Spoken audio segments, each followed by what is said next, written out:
No. No.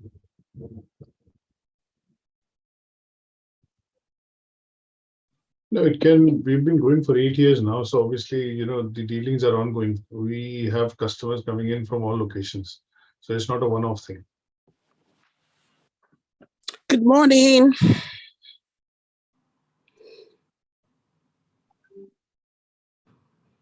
We are affiliated with, when you say government body, we are not affiliated with any government body. No. Hello, good morning.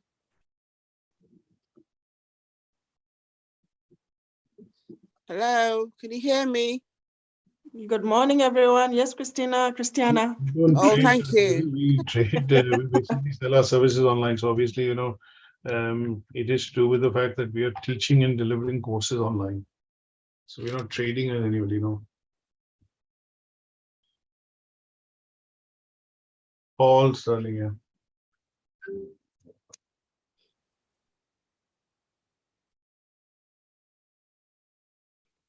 Yes.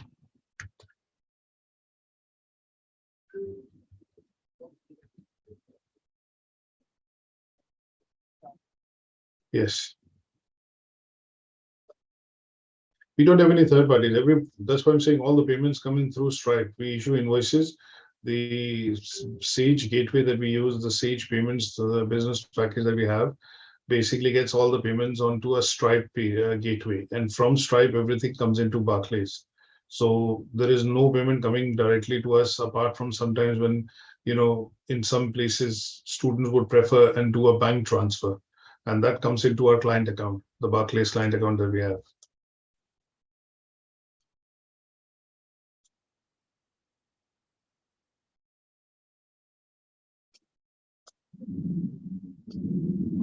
Okay.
Sure. That's great. So are you sending that form across, or do we not need to fill that form in now?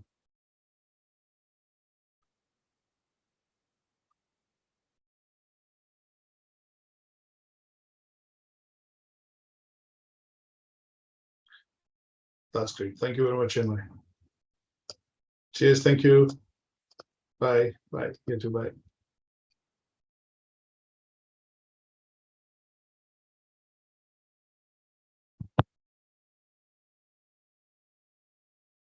Guys, good morning, everyone.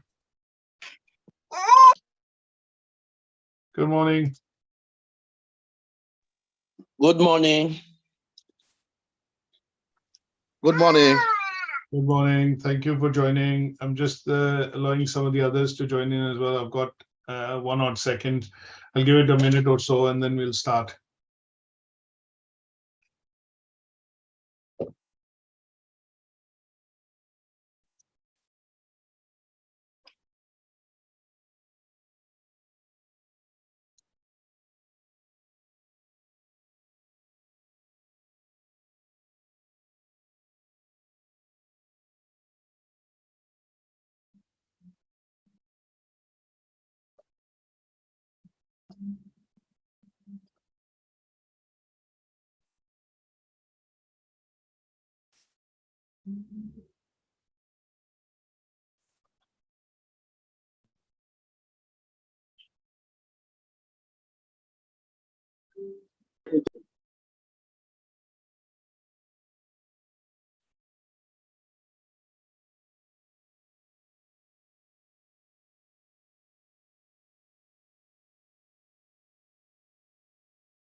Okay, let's start. Got a few learners which are still joining, but as they join, we can, obviously allow them into the session. But without waiting, let's start off with our discussion on, the second learning outcome of the unit, communications unit. So let me just quickly bring the specification sheet as well for us to be able to refer.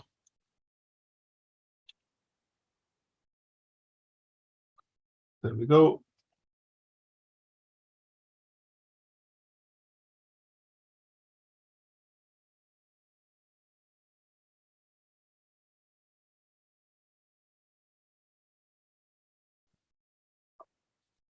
Okay.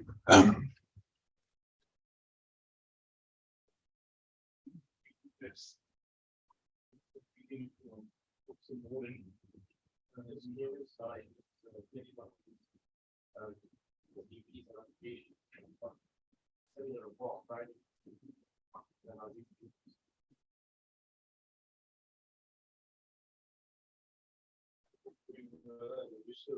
Actually putting the video right now, I've got more. I think yours, Jenny, it was so we got Jenny, it was we'll do that again. But what I've done is I've put the notes before we get. I think I'll catch up with the backlog. Morning, guys. Sorry about this. So let's start now. Is everybody able to hear me? Yes. Okay, that's good. Yes. Thank you, bro. Thank you, Jefferson. So what I'm going to do is primarily just look at doing a bit of a quick recap in terms of what we've covered so far in the first learning outcome. And then we will take our discussions to learning outcome 2. So essentially what we are looking at today is, covering things which are going to be related to how we discuss things orally. So focus today would be on oral communication in particular. And when we talk about oral communication, we will be looking at different methods through which we can communicate orally. And at the same time, we'll be also looking at what could be the various technological aids that we are going to be able to use when sometimes we do discussions which are verbal, oral, or it's predominantly through voice and speech. So the first learning outcome, we looked at various methods in terms of understanding what could be the the communication process. If you recall, it's a 5-step process. In that process, we typically talk about things like somebody who's a sender, on the other side somebody is the receiver, but in between you have encoding of the message happening. There is some processing which happens in the middle, then decoding of the message, that it gets delivered to the sender. And then you also have, at the other end, when the learners actually do respond, or, obviously, you do get the response back from the receiver, then you have feedback, which is termed as feedback, and that feedback basically completes the communication process. Now, in terms of the basic processes of communication, we also understood the various different types of models. So I don't know how many of you went in and looked at some of the handouts. There were 7 models that we've discussed. The contemporary model, it tends to be used more often now. And then we also went ahead and also discussed different forms of communication, which could be through the use of technology, things which could be informal and formal communication. We also looked at, made some references to communication, which can be formal, informal, verbal, non-verbal, through body language, and then using technology, which comes to the aid of looking at doing communication. And the example given was that I'm using a Zoom tutorial. And if I switch on my video, you're going to be able to see me. And obviously with this particular video and the voice that I'm actually using a software called Zoom, I'm able to then go in and obviously, have this session with you guys. And this session allows the software and the technology on the IT actually allows us to, conduct this session. So this is a live example of a use of technology that we are doing in order for us to be able to discuss, this particular unit and the learning outcome too. Now, the other uses of technology that we get to see very often that we discussed very briefly were things like hearing in loop, when you go to the banks, or when you go to a post office, or when you go to a public sector office, or an organization which has a reception, and if you have some sort of disability in terms of hearing, then you are able to plug in, into the hearing in loop, and that could be one such form, which is again usage of technology, which allows you to, make communication. Then we also look at, the aspect of sometimes visually using technology. And if you look at going to pharmaceuticals, you buy medicines, you normally would see on the box, you have, sometimes on the boxes. So if I just say a box like this, you would normally have some sort of Braille, sign language written on it. And this could be because obviously, sometimes if people have a disability in terms of seeing and eyesight, then they can use Braille and sense it, using their fingers, and then use that to be able to read. So the printing of Braille, or some sort of the name of the medicine, or whatever you're buying in terms of instructions, just the naming, I think itself on the box itself is again uses of technology. There are various other usage, things like speaking to, we do FaceTime on iPhone, or you basically do video calling on WhatsApp. This is again use of technology. And these are various types which allow us, the use of technology allows us to use different forms of communication. And that is what we discussed in, the learning outcome 1. And then obviously we looked at barriers. If there is noise, if there is background noise, if, for example, if I open the window, we are outside, ATHE Stadium here in Manchester, and there's a very nice view, which I have from the office, but I'm also next to a national railway line. So that's the ATHE Stadium there, but I'm also next to a national railway line, and we do generally have, those are the office premises. So we do generally also have, a lot of noise. If I open this window, then sometimes what will happen is you'll not be able to see or hear me that clearly. And that would basically mean that, there is noise coming in from the background, and that would be disturbance. So sometimes we look at barriers, and barriers to communication could be you've sent an email and that's gone to the spam or junk mailbox. And that tends to be, let's say a barrier, because you haven't received the intended email.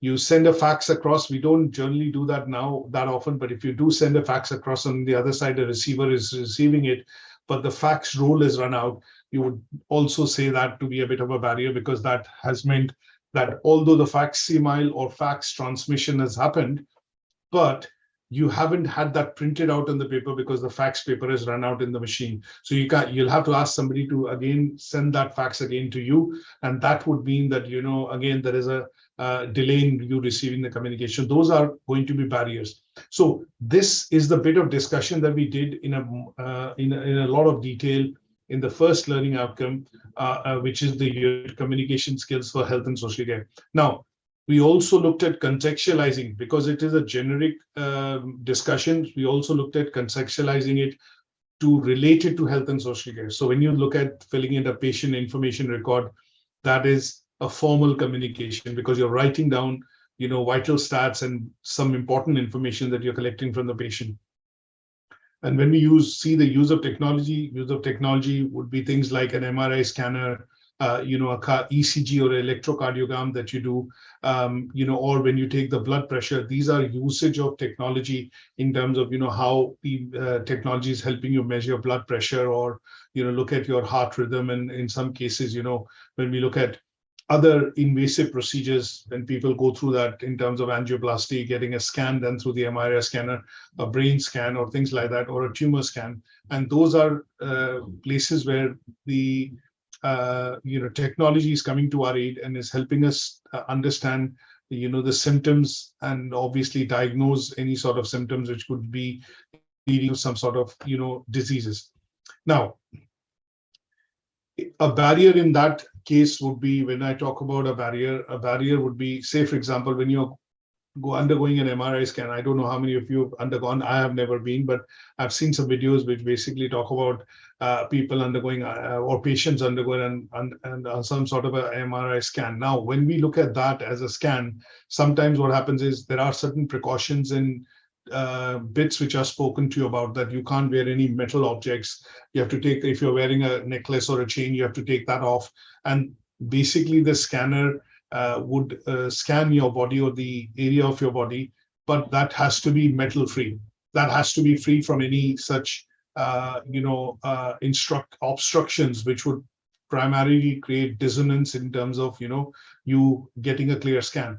So when you look at going in for an X-ray scan, like I've gone in for an X-ray scan once, I think about 15-20 years back, and say, for example, if you fracture a knee while playing a football, or you break your ankle, or you sprain your ankle, you need to go in and do an X-ray scan. So when I did that with my ankle, obviously they tried to detect through the X-ray scan, and you're asked to take off your shoes and your socks and things. So these are barriers. So essentially, when you look at getting instructions to do things like the way you have to do, so that you get a clear scan out of the X-ray, then these are barriers which need to be taken off. Things like your shoe, you're not wearing anything which is going to be obstructing the scan, and they would be contextualized from a healthcare point of view.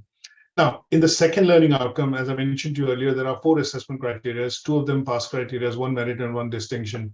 We're going to be looking at how do we interact orally with individuals and within a healthcare setting. So we'll take up an example of a GP surgery or a pharmacy, which most of us have visited.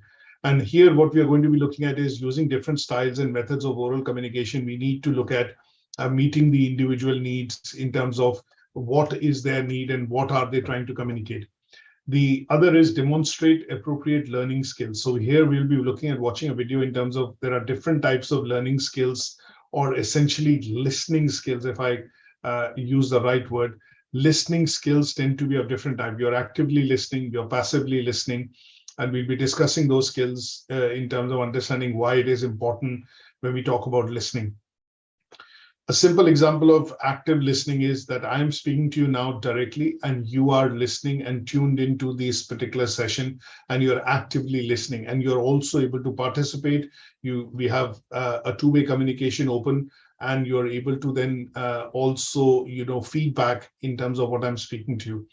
But when I talk about passive listening will be wherein you're not directly involved in the conversation, but you are ears. I'm all ears to your conversation. So you might be listening into or tuning into a TV in the background by listening in sometimes to what the program or the news is in the background, but you're not actively participating in that discussion, and that would be termed as passive listening. So we will look at that option of active listening and different types of listenings, which are required, and why is it important specifically within the health and social care sector, is because we need to be able to pay attention to when the patients are giving us information. We should be able to respond to them appropriately, specifically if you're working within, say, a particular ward or within the intensive care unit, ICU, or you're sitting with the patient wherein you're measuring vital signs, and you are also able to then respond to show that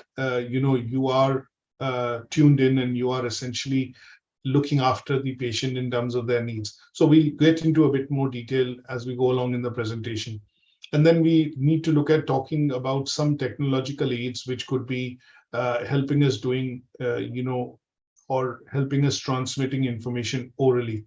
And the distinction type, criteria is primarily oriented at understanding how do we facilitate a Q&A session on a particular subject, and that is to assess your oral and verbal communication skills. So this particular part, which is the distinction part, is going to be individually done with most of you, those who are looking at achieving distinction. And what we are going to do is have a Q&A session of about 3 to 4 minutes using Zoom.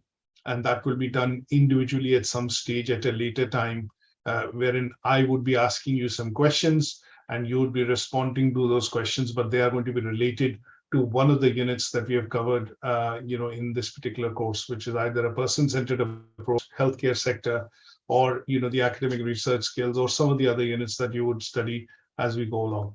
Now, in order to obviously do our discussions and get into a bit more detail, we are going to be looking at going through some slides which I've created. And these slides primarily are going to be focused on, looking at the second learning outcome, which is to be able to interact orally with individuals in a health and social care setting. Now, one of the few things that I would do at some stage would be, I'll switch off my camera, keeping in mind, it saves a bit of bandwidth, and hopefully you should be able to hear and see the screen carefully. If there is a slight bit of delay in refresh, do let me know through the chat room, and I would be able to then refresh the screen.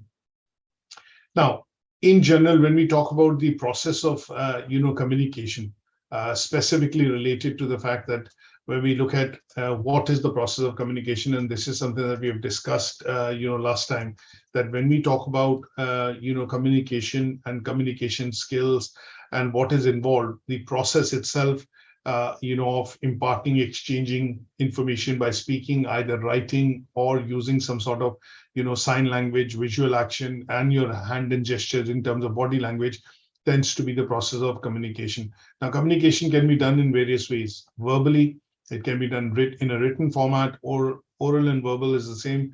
We can also do it in a formal way. And then in terms, when we look at, some other forms of communication, we also talk about things like the British Sign Language. We talk about, communication through, body language, and then essentially also talk about, various types of written, formal and informal types of communication as well. So when we are looking at different channels and through which we are able to communicate, we can classify or quantify them into things like communication based on various methods, and this could be verbal, non-verbal. It could be based on understanding whether this is being done formally or informally. And in some cases, when you talk about verbal communication, I am doing verbal communication right now. But when I say oral communication would be face-to-face, maybe with a bit of a proximity and distance. So in this case, I am doing verbal communication, but when my camera is switched off, it is not face-to-face, it's verbal because you're only able to hear me. But when I switch on the camera, it becomes face-to-face and it becomes oral. And when I look at sometimes having conversations with people within the same room or you're in the same location, then I would say it is a face-to-face communication in person. And obviously, you could be discussing one-on-one or with one-to-many. If I'm attending a seminar or a training session, it could be one-to-many. If I'm having a conversation with my friend, with my colleague, with my peer, with my boss, then it is a one-to-one, communication, and that could be verbal communication. But sometimes you get into meeting rooms, or when you are with a GP or with your doctor in the surgery, you would generally see, though you're sitting in front of your doctor and you're having a conversation, and the doctor would ask you a question. So how are you feeling today? And you respond back saying, I'm okay, but I have this, fever, which is not going away. So you're basically having a verbal communication. And sometimes you would see the doctor is also making notes of your, some of the questions that he's asking. He's noting down some of the symptoms or the symptoms that you're showing. And in those cases, that part of the conversation is, complemented by making some notes. So it is also taking the form of what is called the written form of communication. And obviously, at the same time, when you're with your GP and you're discussing things like, okay, how long have you had the fever for? Okay, I've been having fever. I've been having this high fever from the last 3 days. So what is also happening is there's a lot of visual communication where there's a lot of eye contact. And in those cases, the GP is trying to also, maybe speak to you, reassure you that, yes, you have done the right thing to be able to come in and see me. And obviously what I would then be able to do is, allow you, hopefully diagnose the problem and then give you a prescription or medication so that you can get better soon. So when we talk about communication, it's not just verbal. It can be through our actions in terms of body language, the way we do things. And sometimes it could be visual, wherein you're just using your eyes, nodding your head. And that would constitute what is called body language. Now, when we talk about communications within the health and social care settings, we would normally look at, obviously there are various types, but the three main, which will be, always referred to and done within these settings, health and social care settings, they are care home, and hospital, or a GP surgery, or a pharmacy. You would normally use verbal communication. In some cases, it will be visual communication, and in some cases, it will be, formal written communication and written, and that would be, the various types that we would use. In some cases, there would be even communications wherein you portray your emotions. You're happy, you laugh, and for example, you put on a smiley face. You also, in some cases, are sometimes anxious and sometimes angry and frightened. So obviously, some part of these would be signals which your body or the way you are reacting is also emitting, and that could be seen or perceived as what is called visual signs of communication. Now, one of the other things that I would also mention here primarily would be that when we look at different types of communication, and I would like to bring this particular chart in, this would give you an idea in terms of how different forms of communication tends to be. So if I just expand this for a minute for you to look at it clearly, when we talk about different types of communication, we're talking verbal, face-to-face, over the phone, Skype or Zoom as we are using, chatting with family and friends. Non-verbal, although sometimes you're sitting in the same room, you're waiting in the waiting area in the surgery, there is eye contact sometimes which tends to happen. You sit with your legs crossed, your hands crossed, you move around, and that could be body language. There are some facial expressions. The phone starts to ring suddenly and everybody gets a bit of a surprise that okay, the phone is not on a mute and it has a very funny tone. Sometimes you make some facial expressions, oh, what has happened, and it could be facial expressions that I would say, for example, make, like if the phone rings, oh, what happened? You widen your eyes. It could be, sometimes you open your hands like this and you say, okay, what are you doing? Because, you're in a surgery and the phone is not muted. You could also have people expressing, excuse me, tone of voice in which they would say, the posture in which you sit. Sometimes it's the gestures that you make with the hands, and they will be all non-formal verbal form of communication, but wherein you're not saying anything, but you're making others know about your feelings by using gestures, body language, eye contact, and they would be non-verbal type of communication. Now, when we talk about written communication, we have seen and used a lot of different types. Most of you, I believe, have used email. When you send in your assignments to us, you use email, you write an email to your friends, family, relatives, any of your colleagues, if you are at a place of work, things like reports, bulletins, which are notices on notice board, letters, manuals. When you buy a washing machine or, you buy a new device or a new phone, you get a manual, which basically gives you instructions. And then you use social messaging apps like WhatsApp and Telegram, and they would be written forms of communication. Because if I'm texting somebody on the phone right now, what will happen is at some stage, the message which is a text message which I'm sending across, it could be taking a formal, informal tone. If I'm sending a message to my friend, I might use emojis and things like that, but it is going to be written form because that text message or that message is going to be stored. And then when we look at listening in terms of communication as a process, we're going to be looking at primarily, focused on active listening and passive listening.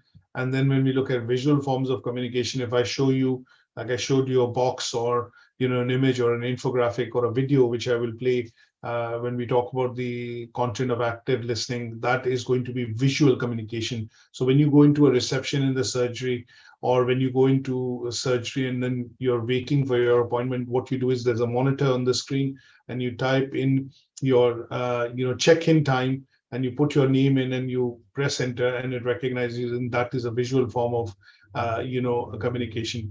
You might also be seeing a television if it's installed in the surgery at the hospital, which are going, or when you look at airports, for example, when we travel and you're looking at which gate is my flight departing from, typically you would basically see visual form of communication because it's a screen which is showing you communication, and it's a one-way form. If I look at hoardings or billboards outside and I'm driving through, passing in a taxi, and the taxi stops at the red light, or when you pull over at the red light, you see some visual signs and communication going across. It would be form of, what is called visual communication. Now, I hope this gives you a bit of a background in terms of what we are looking at in terms of context for discussing. But because we are looking at discussing today the different methods of oral communication, what we need to be able to do is get into and understand what could be the different methods of, oral communication that we would generally see, with people being people essentially using in the health and social care context. Now, when I talk about oral communications, where do we see oral communications predominantly? We see them when you are attending a training, a business meeting, or you're having an early morning briefing when you start your work, and they could be done through presentation, through this is one form of oral presentation that I'm doing, or communication that I'm doing using a presentation, which is a classroom lecture. And in this case, I'm using Zoom. When you go to, say, for example, attending a function or an event wherein there is somebody making a speech, that is again an oral form of communication. And when you look at meet and greet, say, for example, you're going, you're coming to the office in the morning, you see your neighbor and you say, hello, good morning.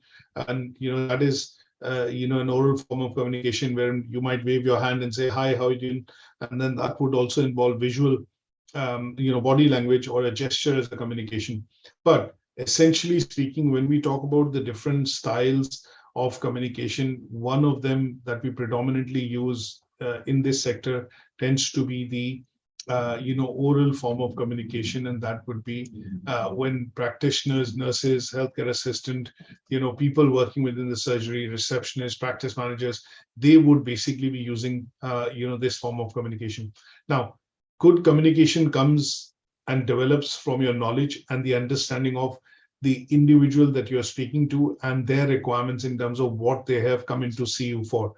And in some cases, it also helps you possibly provide, better, let's say, a resolution to an issue which they've come in to see you. And in most cases, oral communication helps to build relationships, which you or the other person, would get into and engage. And over a point in time, that could also go into maybe looking at things like you sending a letter or maybe an email, exchanging some text messages. But the basic pretext of you getting to know each other and starting to build a relationship tends to happen with, the oral communication.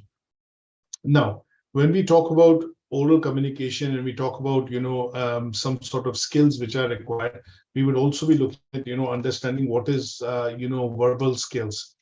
Now, in order to communicate, let's say orally, we would be looking at using some of the skills which allow us to, get our message across. And these could be skills that are required for us to actively listen, seek a clarification. Sometimes when you hear in the communication that if you're not able to understand anything, what you normally say, pardon me, or could you repeat that, please, or could you say that a bit slowly? And these are things wherein you're asking for a clarification because you are essentially looking at, trying to understand what the other person is trying to say. And if you miss out on anything and you don't get any clues in terms of what the practitioner or the other person is saying, then in those cases, what you would do is basically seek a clarification, say, pardon me, or, could you repeat that? I didn't get that. Could you say that again? And that would essentially be, using your verbal skills. You would also sometimes see the engagement of humor. So people sometimes would also use humor in order to communicate a message or, to get a point across. They would like to speak clearly and in a concise manner. And this is primarily done because if you want the message to get across, and it needs to go across in an unambiguous way, then your communication through the verbal route has to be clear, has to be concise, has to be having certain embodiments of being humorous, being serious, being unambiguous, which allows learner, in this case, when I say learners, that is you, but in general, audiences to be able to engage with you with regards to, being able to speak to you and understand what you're saying. Now, verbal communication will include everything. It will include your written skills, your oral skills, skills of active listening. How do you contextualize communication or make it, appropriate for the user to be able to, understand. And in this case, we also sometimes, very clearly talk about, the different forms. And when we look at, there is something called the 6 C's of communication. So I don't know how many of you have heard about the 6 C's of communication, but if I just put this across on a slide, the 6 C's of communication, are very important, specifically when you're looking at doing verbal communication. Now, this six C's, tend to be, if we look at the NHS in particular, they tend to be, talking about, I would say, in terms, when we look at the communication in general, it is basically going to be focused on understanding from a point of view of the basic principles that we talk about in terms of the various things when you're looking after, or you're speaking to a patient. So contextualization in the case of NHS, but obviously this 6 C's tend to be very closely related to the person-centered approach principles. And when we talk about the 6 C's of communication, in terms, and relate that to NHS, what we are essentially looking at is that our communication tends to be, so let me put this image here because I will relate it to the, the 6 C's of person-centered approach, which is a fundamental principles of person-centered approach. So when we talk about the 6 C's in terms of communication, we are looking at talking to somebody with some courtesy. We are looking at clarity of our message. We are also looking at conciseness of our message, so that we are able to speak and talk about what is being delivered as a message in a very concise way. The message is conveyed, in a way which is going to be received by the receiver in an appropriate form. So, for example, if I am looking at giving a speech and if there are 10 people in the room, then my tone of voice and my, the voice at which I speak in terms of my loudness, the pitch, has to be in a way wherein it goes across to the members or all the members in the room. Now, if I use a microphone, it might not be very appropriate because it might be too loud. But if I'm speaking to 50 people in an auditorium or in a large meeting room, then I might need to use that. And that would be, required clearly, because I would want myself to be audible and, make sure that the message being sent across is, being done in a very precise format. And it is something which is not, nobody's missing out on getting the message. Then we talk about correctness. Sometimes you get to see this, and we get to see this quite often in politics. And I think you would be able to relate to. Our politicians make a lot of, let's say, claims. Sometimes they are fact-checked. So this particular phenomenon of checking what the, Prime Minister has said, or what the Chancellor has said, their speeches are fact-checked. So basically what that means is, what they're trying to do is essentially look at checking the correctness of and accuracy of what is being shared by by the person. So when you need to be doing communication, your communication needs to be correct, accurate, and factual. And last but not the least, your communication needs to be complete. Sometimes when you give out communication in the form of emails or messages or memos or meeting minutes, or, for example, notices, it has to have completeness in its fact to be able to communicate what the intended reason of sending that message is. So if you're looking at sending out a message that, let's say people should, look at the switch off, say, for example, lights when they leave the room, or switch off their PCs, you need that communication to be very clear. You want this to be followed as a particular course of action, and you have to put that this is something which is to be done by the last man leaving the room, for example. Completeness also means that sometimes when you're explaining things, you're explaining it to an extent wherein there is no gap, or the bits that you've discussed are not open to interpretation, and that will be looking at completeness. Now, these 6 C's of effective communication are related very closely to the 6 C's of care, which we get to see within the NHS. And they tend to be care, compassion, competence, communication, courage, and commitment. So when we talk about communication, the communication has to follow these 6 C's, wherein the communication is courteous, it's polite. You would never have a doctor or a nurse or a healthcare assistant or people working within this sector be very rude or disrespectful to you. So you have to be courteous. Their communication is generally quite clear and has clarity. So if a doctor gives you prescription or a nurse tells you about certain symptoms of your diagnosis, they are going to be quite precise and clear in terms of what they are telling you. It won't be saying that, oh no, I think you have this, or your scan has come out this, but it could mean also this. No, it is going to be quite clear. It is going to be concise. It is going to be concrete in terms of what things have to be done in order to get rid of this particular disease or that particular problem.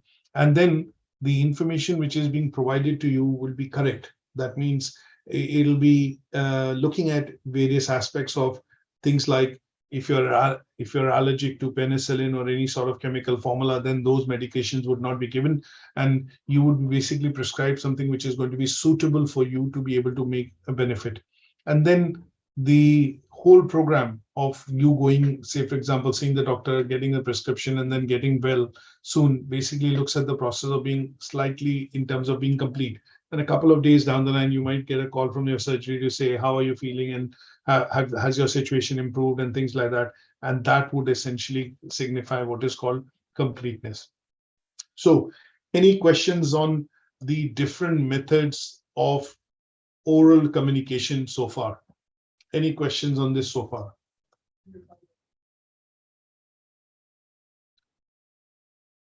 Okay, what I would also want to do is just to put this into a bit of perspective. I'm going to also talk about the different forms of communication so that we are very clear within this sector that what are the different forms of communication. So when I talk about different forms of communication, we are going to look at verbal communication. We are also going to look at sign language as a communication medium, and that might be visual. If we look at people who have disability in terms of sight, then we also talk about Makatun, which is a form of language which is basically largely a collection of symbols and signs, and is used by people which have physical disabilities and hearing impairment. Then we also talk about Braille, which I talked about, which is a code in terms race codes which are printed on certain medicines and prescriptions and other forms of communication, which is done normally for people again having some sort of visual impairment, and that would also be used by various companies, pharmaceutical companies in particular. And this would essentially mean that we are looking at using the visual side of communication, and that would be Braille. Now, we also look at body language, which is one form of communication, which is using the body postures. When I move my hands and, you move your face and, you make facial expressions, and they would be, body language in forms of communication. Gestures, they could be hand movements. It could be, movements that you normally do while you're speaking verbally, and they would tend to be, generally tend to be hand and arm movements to show reaction or to show emphasis on certain thing that you're saying, and that would be gestures. Then you have facial expressions, and they tend to be showing reactions, like you frown, you smile, you raise your eyebrows, you close your eyes in amusement, or those would be forms of facial expression. And then we talk about eye contact. So typically eye contact would be wherein when you're having conversation, you're having conversations which are important, and you would want to maintain an eye contact to ensure that it has the relevant effect and it shows the seriousness through which you're having this communication, and that would be eye contact. We also would look at position, and that is how we stand, how we look at sometimes things from a point of view of you look at crossing your legs, you look at crossing your hands, you basically are leaning to take, say for example, sometimes to a door and things. They would basically be showing that you're not interested, or in some cases you're disinterested, and they would be looking at position. Then you have written form of communication, and this method is normally done primarily because you want to create record. You want to create record of what is being sent. So when you send a fax, when you send an email, when you write a letter, you send a text message, they are all going to remain for a certain period of time. And because they are done in a way wherein it creates records which can be used to reference or, essentially used for purposes of recollecting, resampling, or, looking at things again, they would generally be done in the form of written communication. Say, for example, you received a notice because of your car parking, and that's a fine, and you've received that from the council. In order to get that ticket cancelled or that fine cancelled, you would write a formal letter to the council saying, I was not, the ticket has been issued in error because I was parked outside the hours or the working hours, which is outside 6 p.m. and I should not have, I was not required to put a parking ticket on the vehicle, and this has been issued in error. As you can see, this is where you would write to represent the ticket to be cancelled. If you are, say, for example, not happy with your GP or with your surgery, in some cases, you send in a written letter of complaint, and that is done because you want to create a record and you want to bring it to somebody's attention so that they can actually respond back to you officially, and they tend to be, a written form of communication. And then when we talk about formal and informal types, if I have to categorize them into other types, and we talk about formal and informal communication, formal communication is likely to be, in working environments where at your place of work, when you go to the surgery, when you're meeting a patient, when you're dealing with other workers or other colleagues, essentially, they would tend to be formal forms of communication, wishing somebody like, good morning, how are you? And then you go in and obviously say, good morning, sir. That is a formal form of communication. Informal tends to be when you're discussing with friends, family, you're in a relaxed atmosphere. And sometimes, you're using that form of communication wherein you would also use words or, maybe a very casual language would tend to be informal style of communication. So this summarizes, different types, but within this, we are focused on understanding the different oral methods of communication. And that is what the first assessment criteria focuses about. Now, what we need to also look at is a particular video which talks about, what are listening skills and why they are important. So when I talk about listening, let's listen in to a particular video which I want to play, and that would essentially show us what is listening and and how do we differentiate between listening as, active listening. So let's listen into this particular video, which I'm going to play now, and that would be something that we want to look at for the purposes of discussing this particular topic. So let me switch you over. Let me just quickly switch you over.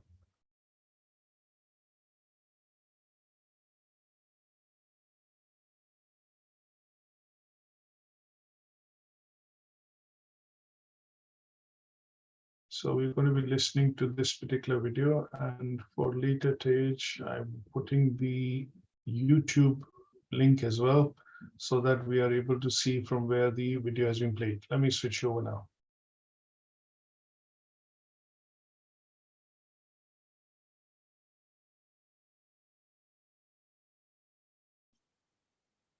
Think about how much information you get every day from listening. Your boss, your colleagues, your clients, and your suppliers may communicate with you often. So will your family and friends. How much of what all these people say do you pay attention to? How much are you actually remembering from these conversations? Chances are it's a lot less than you think. A lot of times we act as if we're listening to the other person, but the reality is that our minds are racing to other topics or already planning what we're going to say in return. This means that we can miss important things that the other person is saying. Active listening is when you make a conscious effort to hear and understand people so that you get the complete message. There are several things you can do to become an active listener. First, you need to pay attention. We know this is a bit obvious, but it's the most important part of active listening. For instance, make eye contact with the person talking to you. Ignore outside factors like other conversations so that you can focus solely on what the person is saying. Most importantly, put your own thoughts on hold. Resist the urge to start planning out what you're going to say in return. You also need to show the other person that you're listening to them. You can nod your head, smile, and say yes occasionally. All of these signals let the other person know you're still with them. Providing feedback on what the other person has just said is another important part of active listening. For instance, all of us hear information through our own personal filters and judgments. This can affect our understanding. To make sure you heard and understood the message correctly, paraphrase it or repeat it back to the person. You can also ask questions to get more information, but make sure you listen to what they're saying before you plan your response. You also need to avoid interrupting when they are speaking. Once they're finished, you can respond appropriately and with an honest answer or opinion. Active listening is a skill that all of us should use more often. The better you are at listening, the more information you'll receive. This can pay off with big rewards in your career and strengthen your bonds with family and friends. You can find out. So as you can see in this particular case, when we look at this particular option of what is active listening, we can also relate this to a particular model that is important. And I think when you listen into this particular video, she has in a way given away the 5 steps or things which are involved in you being an active listener. That means you're sitting in a position which is open to the person. You are looking at listening and making eye contact with the person. You are in a relaxed fashion, sitting without looking at doing any fidgeting or obviously distracting the person. And last but not the least, you're leaning in towards the person to show that you are actually trying to engage in the conversation and you are interested in what the other person is actually saying. So this solar model of communication that we get to see is a model which is, very useful when we talk about the process of active listening. Now, the reason why we look at this process of active listening is that when we look at the health and social care setting, what we are going to be looking at doing is using this model, make the other person or the patient in this case who is coming to see the GP or the nurse feel relaxed. That means you're looking at talking to the person, giving him the attention and trying to understand the underlying symptoms or the reasons why they've come in to see you at the surgery or maybe when you're at the pharmacy buying a medicine. This also allows you to empathize with the person. That means you're able to basically show and empathize in terms of making sure that you're showing that you are, let's say, expressing yourself in terms of being, let's say, able to understand the feelings of the other person. And then last but not the least, it also shows that you are genuinely interested. You are, obviously concerned about what the patient or the person is trying to tell you. And this allows the development of a bit of an understanding, a confidence, a bit of confidence building measure, and also to a certain extent helps in the establishment of a positive relationship between you and the patient. So in this case, it could be you and the doctor, it could be you and the nurse, it could be you and the patient, it could be you and a family member of the patient. And this would, obviously give confidence to the patient to be able to speak to you more openly and share more details as they get more and more of your confidence and your trust when you are looking at employing active listening to be able to discuss things with the person. Now, nodding your head and obviously saying yes or I see or go on are, encouraging words that you normally would say in this case, and that would essentially show that you are all, tuned in and obviously interested in this conversation with the person. Now, there is a difference between listening and attending. Now, I might be attending a conference, I might be attending a lecture, I might be attending a seminar or a training, but in this case, it is slightly different from attending. Now, attending is focused on the other person. That means it's in a case where the scenario is one to many. One person is generally speaking, and the other people in the hall, in the setting, or in the room are normally attending. That means they're listening in or tuned in to what the other person is saying. Now, it is also sometimes concerned with what is called attendance.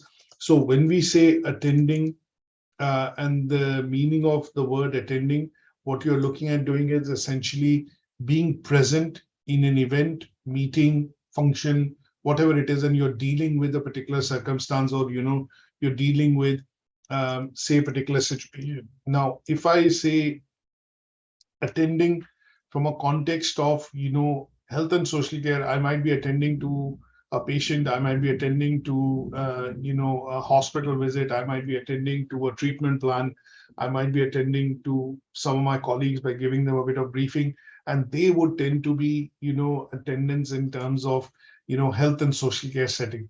So when I look at the process of attendance, and I look at the process of listening, they tend to be slightly different. So that difference is what we need to be able to establish. Now, when we talk about how attending is different from listening, what are the aspects of listening? Listening tends to be, more of looking at, I would say, linguistics. So when I talk about linguistics, and obviously, let's say the meaning of linguistic, what we are basically looking at is, it is a study which is related to language and its structure. In general, linguistic, if I use the word linguistic, and the reason why I say linguistic aspects of speech here is that it's a scientific study of the language and its structure. And obviously, in order for us to be able to communicate effectively using the 6 C's, we need to be able to master grammar, syntax, speech, phonetics, and that allows us to basically send our message across, or communicate, or do the process of communication effectively with a colleague, with a patient, or with a series of audiences.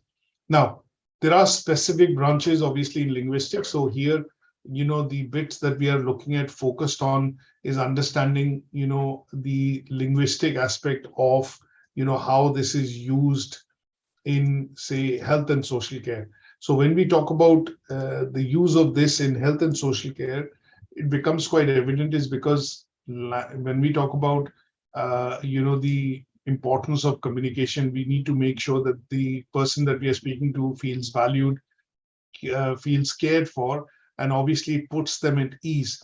Now, using the various aspects of linguistics, which is the way you speak, the tone of your voice, the choice of your words, and the way you are actually speaking in terms of the use of words, would tend to be looking at using linguistics as a scientific medium to be able to give those feelings of that you are being cared for, and obviously being listened into, and then generally showing that you are essentially giving importance to the person who is coming to you from a point of view of looking at receiving a treatment, or obviously getting, say, let's say, a cure.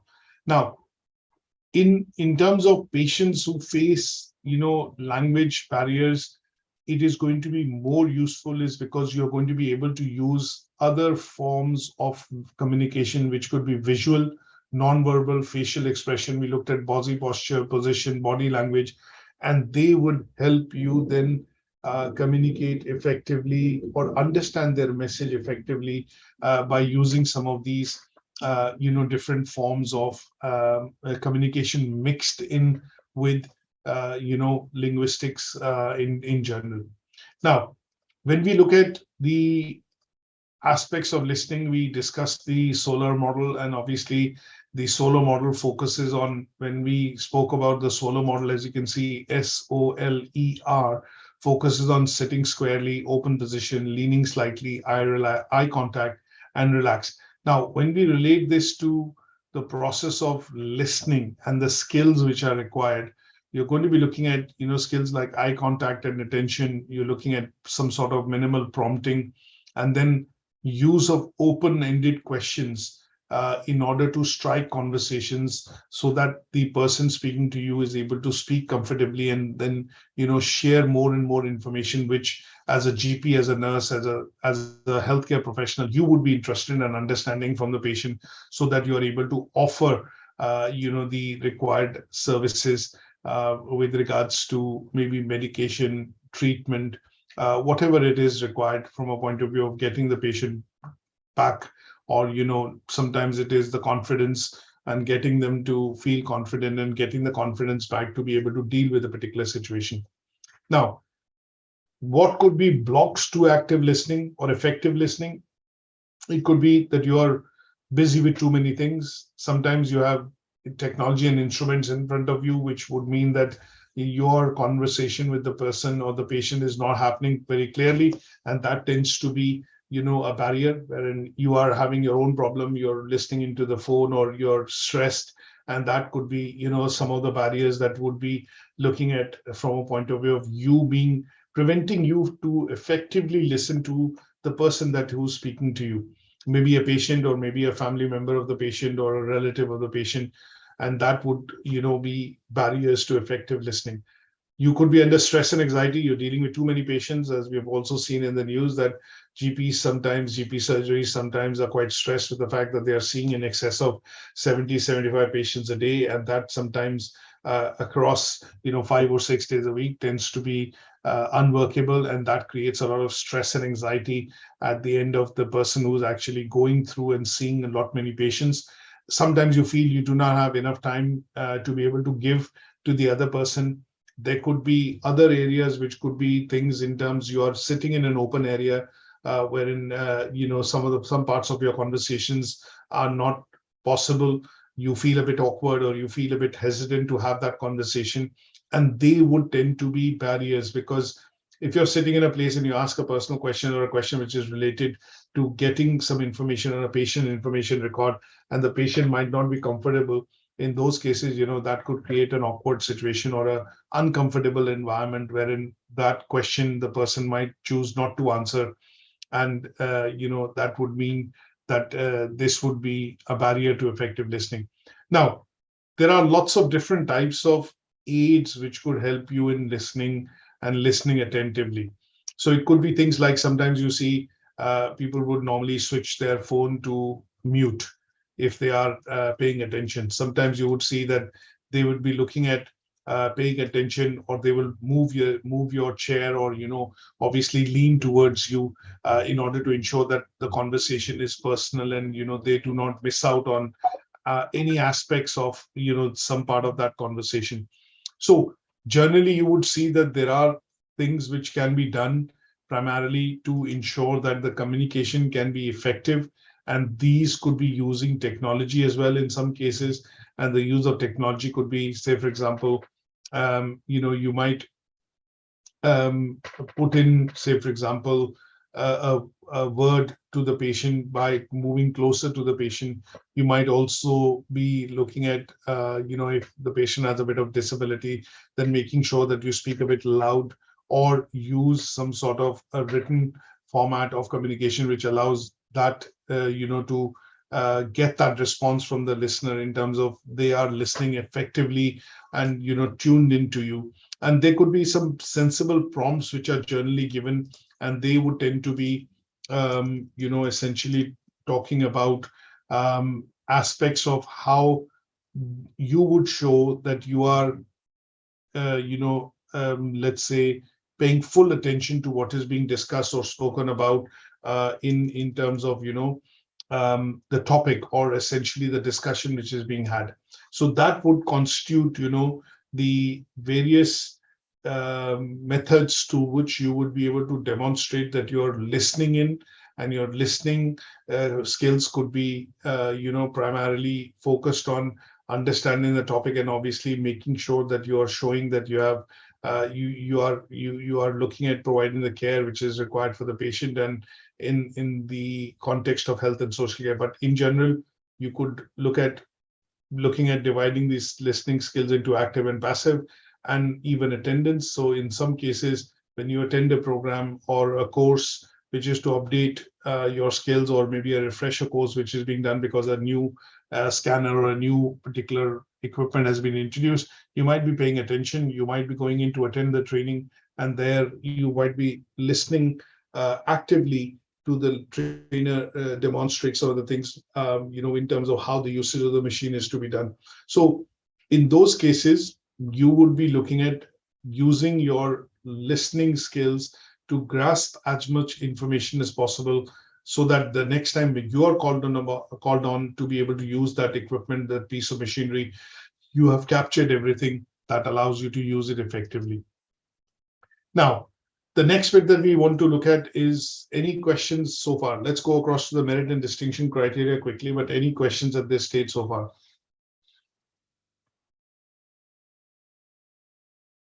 Okay, if there are no questions, I'll move on to the the merit criteria, which is talking about what are communication aids. Now, in general, when we talk about communication aid, what comes to your mind when we talk about communication aids?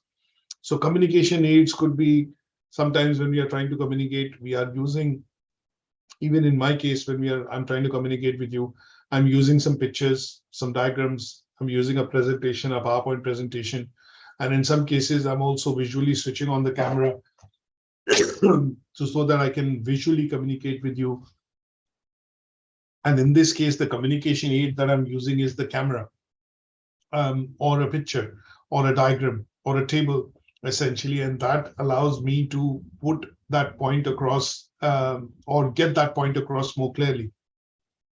So when we talk about types of communication aid, we talk about pictures, symbols, letters, words, and sometimes use of technology, which will allow us to essentially get the message across quite clearly. So when we talk about where are communication aids used, if I may ask you a question, where do you think you are going to use the communication aid? Communication aids are going to be used where you have difficulty in speaking or in a difficulty in getting a message across. A simple example that I would give you is if there's an accident that you've noticed on the road and there is a lot of cars and queues building up, you normally see the police comes around and they use a communication aid. What is the kind of communication aid they use to speak to the people who have gathered in and around that accident area? Any ideas, any clues? What kind of communication aid would they be using? One such area, if I say, of communication aid would be you would hear a siren. So they would, the police cars would have a bit of a siren on it, and that would give you, or if an ambulance needs to go and is carrying somebody as a matter of emergency, they would normally sound a siren. You would normally have a fire brigade going through, and if they want to clear out the way or the roads, they would normally sound a siren. And this is aid which they are trying to use, which is the sounding of the siren to be able to ask you to clear the way because of the ambulance coming in or the police coming in, or police cars or fire brigade. Now, when we talk about other forms of aid, if there's an accident going back to the same location and there is that accident has happened and a lot of people have gathered and police comes in and they want to remove and clear the area, they would use, somebody in the police would use a microphone or a loudspeaker to be able to make some announcement to say, could you clear the area? Could you, whatever announcements they do. And because there's a lot of people or people gathered in and around that place, they would normally be using a communication aid, and that would be a loudspeaker. So places where you have a bit of difficulty or places where you're trying to get the message across to a large number of audiences, you would generally be looking at using a communication aid. Sometimes it could also be used if you have a disability, and that is where visual aids could be used, or the hearing in loop, which I gave you an example, the British Sign Language, Makatoon, for example, as a language of symbols and pictures, hearing in loop, or you use of posters or placards to get the message across would be forms of communication aid. Now, there is a range of these aids that are used in order to communicate information orally. And that is what you need to discuss in this particular task. So if I take an example of a fire alarm, which goes out so here, in order to discuss the merit task, I would say you would need, to talk about, take an example, let's say, of a situation. And it could be because of that situation, you are going to be able to explain what could be the technological aids or communication aids which could be used to, present that information orally. Now, in the distinction criteria, as I mentioned to you earlier, there are going to be a question answer session, and this is going to be done individually with people who are looking at achieving the distinction on this particular unit. So one of the distinction criteria that we will use would be to do question answer session with you. And those question answer sessions that you're going to be doing, is going to be done through a Zoom session, and wherein I'll be asking you a few questions, and you would be responding to those questions by either giving me examples or examples of situation, and then also in some cases you could use using during Zoom session and that Q&A session examples of showing things on a presentation or a Word document, and they would help accomplish this task, which basically talks about manage and facilitate a Q&A session to demonstrate your subject knowledge and assess effectiveness of your oral communication skills. So here is where I am going to be filling in what is called an observation record sheet. And that observation record sheet would essentially be something which is going to be looking at assessing, your knowledge on the particular topic. We might be looking at discussing, something to do with one of the units, which is either different forms of communication. I might ask you, or I would ask you to define different forms of verbal communication, and they would then be used primarily, to I'll be making some notes, and as long as you are, able to answer those questions and demonstrate your knowledge in terms of what is being asked, and basically answering my questions in this case would then allow you to, achieve distinction criteria in this particular task. So this record observation sheet would be, something which I would show you offline. And this will be something which will be used primarily for the purposes of, making sure that you are able to answer these questions and, essentially demonstrate your skills with regards to, making the assessment on how effective you could be with regards to your communication skills, and that would help us meet that criteria. Now, at this stage, I would like to take any questions on the discussions that we've done today. And this is how your record observation sheet would be if I put it here, and this is for 2D1 criteria.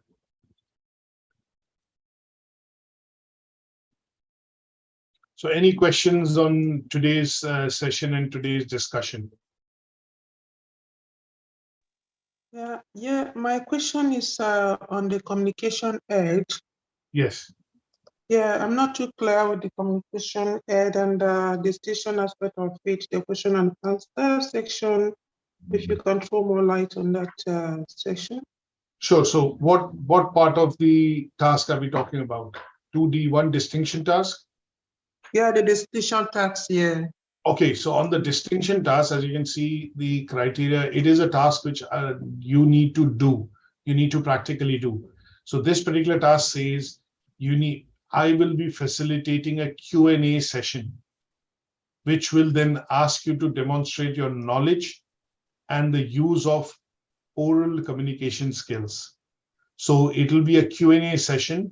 So once you're ready and you've done once you've finished this unit, so for example, tomorrow we are going to be discussing learning outcome 3, and next week on Monday we will be looking at doing the assignment discussion. After that, once you've concluded your assignment, you've started to write your report, what you will do is you will send in an email request to say, I want to now look at scheduling my Q&A session for task 2D1. Okay, and 2D1 and 3D1 are going to be done together. So next week, tomorrow, when we discuss the third learning outcome, in the third learning outcome, there is a criteria which says evaluate examples of different forms of actual written communication in health and social care. So 2D1 talks about oral and verbal forms, and in 3D1, you're talking about written. So these two tasks are going to be done together. But what will happen is once you've done your assignment, you're going to send in an email to me at LITC@UK Versity. We will schedule a specific Zoom session for 5 to 7 minutes with you. It will be done individually, not as a group. And then in that discussion, when you send me that email, I will respond back to that email to say, we are going to do a Q&A discussion on, for example, different forms of communication. That could be one topic.